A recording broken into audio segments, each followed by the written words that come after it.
For decades, the Grand Ole Opry told a story of sisterhood between two of its biggest stars, Jan Howard and Skeeter Davis. They smiled for the cameras, shared the spotlight, and presented a perfectly united front. They were members of an exclusive club, the Grand Ladies of Country Music, women who had fought their way through the tough, male-dominated world of Nashville to become legends. They sat together on TV specials, sang on the same sacred stage, and to anyone watching, they were the picture of grace and mutual respect. But a persistent story lingers. A rumor that just before her passing at age 91, Jan Howard, a woman known for her brutal honesty, finally broke a lifelong silence about Skeeter. This rumor promises a hidden truth so guarded it could shatter their public friendship. But did she really talk? And what was the real story between them? A story country music history seems to have forgotten?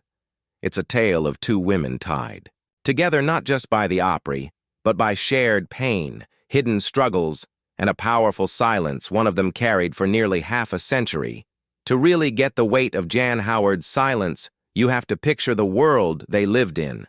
The Nashville of the 1960s and 70s was a town built on image. This was the era of the Nashville sound, a polished, slick style of country designed to appeal to pop audiences. And at the center of it all was the Grand Ole Opry, the mother church of country music. Getting invited to be a member wasn't just a career move. It was like being invited into the family.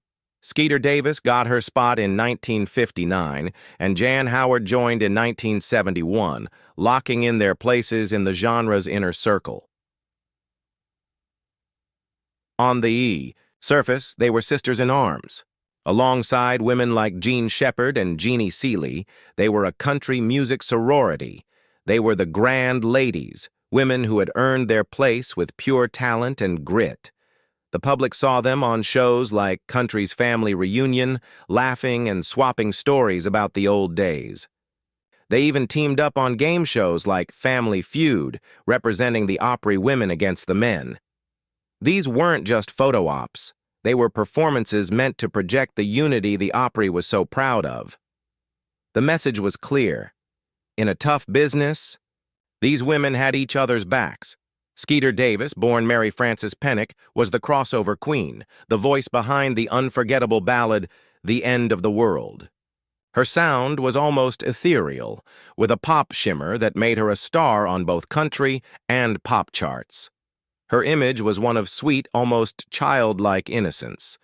But that persona masked a life of deep turmoil. Jan Howard, on the other hand, was the hardcore traditionalist, the survivor.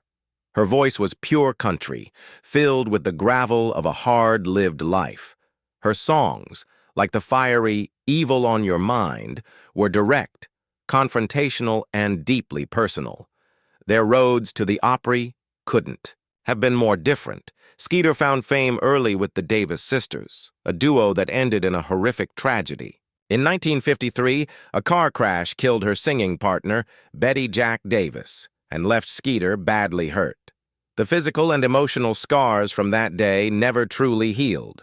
After a brief retirement, she came back as a solo artist and, with legendary producer Chet Atkins, became a huge star for RCA Records. Her music was often about heartbreak, but it was wrapped in lush arrangements that softened the edges. She was the heartbroken girl next door. Jan Howard's journey was a much tougher climb. Born into poverty in Missouri during the Depression, her early life was one struggle after another. She was married with 3 sons by the time she was 21, working odd jobs just to get by. A move to L.A. brought her to the man who would change everything, the songwriting genius Harlan Howard. He heard something in her voice she didn't even know she had, and soon she was singing the demos for his iconic songs. That's Jan's voice on the original demo for Patsy Cline's I Fall to Pieces. When she finally got her own shot, she came, with a credibility born from real hardship. Publicly, these two women were pillars of the same institution. They were part of the same TV specials celebrating the Opry. They smiled from the same stages and helped build the myth of the Opry family. From the outside, their relationship looked like a portrait of perfect harmony. Skeeter was the quirky, ethereal star. Jan was the stoic, elegant matriarch. But this carefully constructed image, polished for the public, was just that. An image.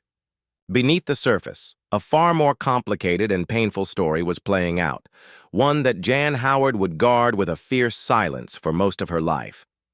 To understand the silence Jan Howard kept, you have to understand the woman at the center of it. Skeeter Davis was not the simple, sweet songbird her music made her out to be. Her life was a storm of tragedy, controversy, and personal demons. The 1953 car crash that killed Betty Jack Davis was the trauma that defined her. The grief and guilt haunted her, leading to bouts of severe depression. She later admitted that after the accident, she harbored a death wish. That profound sadness is what made The End of the World so powerful. The despair in it was real. Her personal life was just as messy. Her 1960 marriage to the powerful Nashville DJ and TV host Ralph Emery was a complete disaster. In their own autobiographies, they both painted a picture of a toxic, unhappy relationship. Emery was shockingly cruel. Once writing, he thought about a chapter in his memoir called Things I Enjoyed About My Marriage to Skeeter Davis, and then just leaving the pages blank. For her part, Skeeter accused him of cheating, which was later proven true when he had a child with another woman during their marriage. The divorce in 1964 was nasty and public, leaving Skeeter emotionally and financially wrecked. Skeeter's behavior could be erratic. She was deeply religious, but her beliefs often clashed with the conservative Grand Ole Opry. The most famous blow-up happened on December 8, 1973. During her Opry performance, she criticized the Nashville police for arresting a group of young Christian evangelists. "This is really something that I should share," she told the crowd before dedicating Amazing Grace to them. The backlash was swift. An Opry security guard, who was also a cop, told her backstage he was disgusted with her. A week later, she was suspended indefinitely. The ban from the institution she saw as her home lasted over a year and wounded her deeply. The incident cemented her reputation as a bit of a loose cannon, pious but provocative. Jan Howard understood pain on a level few could imagine, but she handled her grief completely differently. Where Skeeter's turmoil often blew up in public, Jan's was a quiet internal fire that forged an unbreakable, steely resilience. Her life story, which she laid bare in her shockingly honest 1987 autobiography, Sunshine and Shadow, reads like a tragedy of biblical proportions. She survived extreme poverty and a sexual assault as a child. She was married 4 times. One husband was abusive, another was a bigamist, and she caught her great love, Harlan Howard, cheating. But the most devastating blows were the loss of her sons. In 1968, her oldest son, Jimmy, was killed in Vietnam. The news came just 2 weeks after she'd released My Son, a touching recitation that started as a letter to him. The song became a haunting anthem for military parents. A few years later, her youngest son, David, who had struggled since his brother's death, took his own life. Jan spoke about this time with devastating clarity. "You don't get over it. You just get through it." And that was the real difference between them. Skeeter's pain often came out as a public cry for help or an act of rebellion. Jan, who had endured the worst life could throw at her with quiet dignity, was the opposite. She was a survivor who learned to compartmentalize her agony and channel it into her art. She hated self-pity, once saying bluntly, "I don't deserve and don't want any kind of pity. There are a lot of people who have gone through worse things than I have." This fundamental difference is the key to their hidden relationship. Jan, the pragmatic survivor, stood in stark contrast to Skeeter, the volatile artist. Jan knew the value of discretion, so for her to remain silent for decades suggests that whatever was between them was more than just simple Nashville gossip. For nearly 50 years, Jan Howard kept whatever she truly thought about Skeeter Davis locked away. This wasn't just discretion, it was an ironclad commitment to the code of silence that ran the Nashville music scene, especially inside the Grand Ole Opry. Back then, the Opry wasn't just a stage, it was a family, and you did not air the family's dirty laundry. The pressure to keep up a wholesome, united front was enormous. This code was even stronger for the women of country music. They were already walking a tightrope in a man's world. They had to be strong but not intimidating, talented but not boastful, and most of all, supportive of each other. The industry loved to pit women against each other, and the catty female singer stereotype was an easy way to dismiss their ambitions. To speak badly of another woman in the business was to risk being labeled difficult, a career death sentence. Jan, Skeeter, and their peers all understood the unwritten rule. You survive by sticking together, or at least looking like you do. So what could have been so important that Jan Howard, a woman famous for her honesty, chose to say nothing for so long? Her 1987 autobiography, Sunshine and Shadow, was incredibly frank. In it, she talked about her own traumatic childhood, abusive marriages, and the devastating loss of her sons. She demolished the polished image Nashville demanded, proving she wasn't afraid to tell the truth, no matter how painful. The book was an act of incredible courage, and yet, in this tell-all memoir, her thoughts on Skeeter Davis are conspicuously guarded.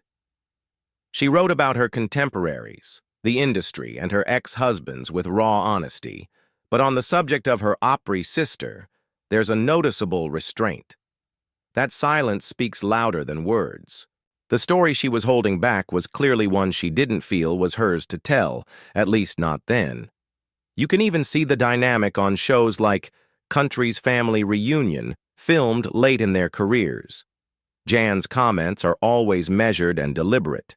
When talking about friends who had passed away, she chose her words carefully, hinting at complexities without ever saying them outright. It was the nod of a fellow survivor, even if their battles were fought differently. After Skeeter passed away in 2004 from breast cancer, Jan still remained silent for 16 more years. The story became part of her own, a final, unwritten chapter. The silence itself became proof of just how heavy the truth must have been. CTA. If you're finding this glimpse into the hidden history of country music compelling, take a moment to subscribe to our channel.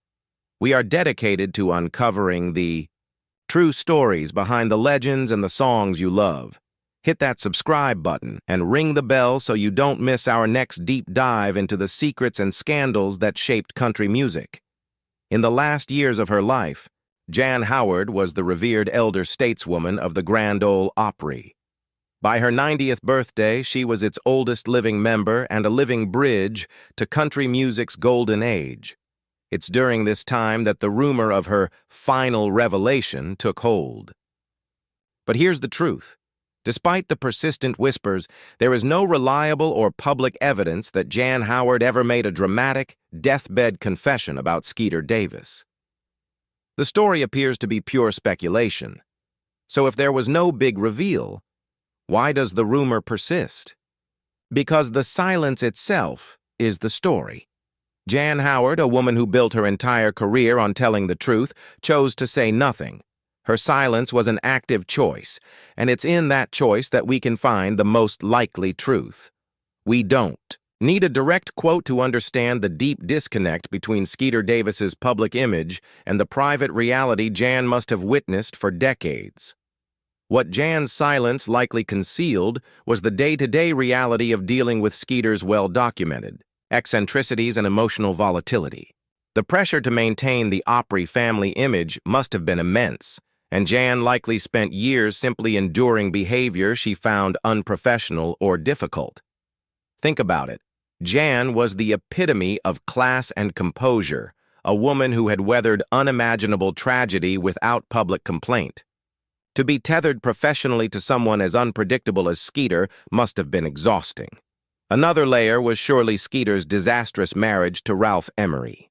Jan and her husband Harlan Howard were a Nashville power couple at the exact same time.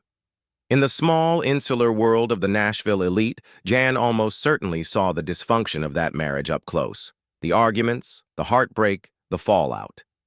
With her own history of troubled marriages, Jan would have had a unique insight into Skeeter's pain, but perhaps also a frustration with the drama of it all.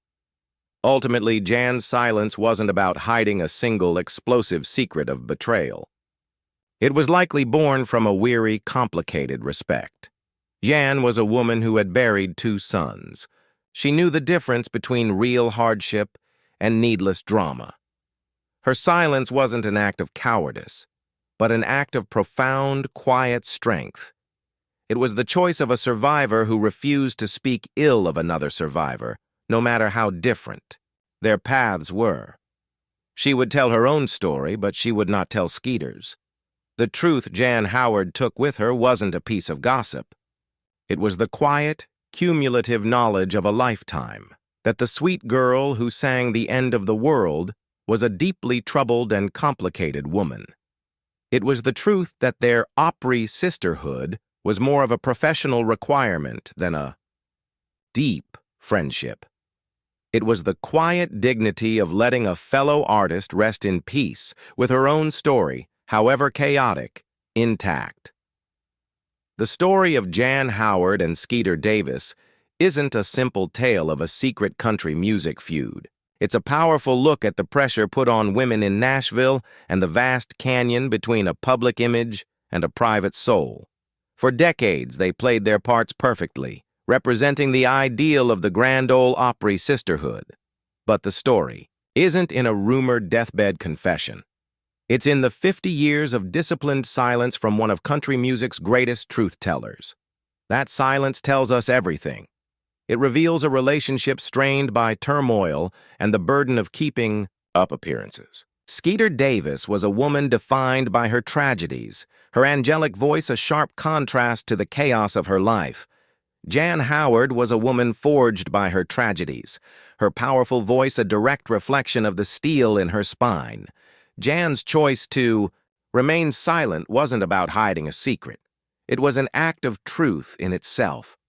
It was the final decision of a woman who had held her tongue for decades out of a complex sense of duty, loyalty, and a weary understanding of another person's pain. Her silence doesn't diminish either of their legacies. It makes them more human. It reminds us that behind every hit record is a real person, grappling with things the world will never see. The truest songs are often the ones never sung out loud. And in the very end, Jan Howard let her silence speak volumes.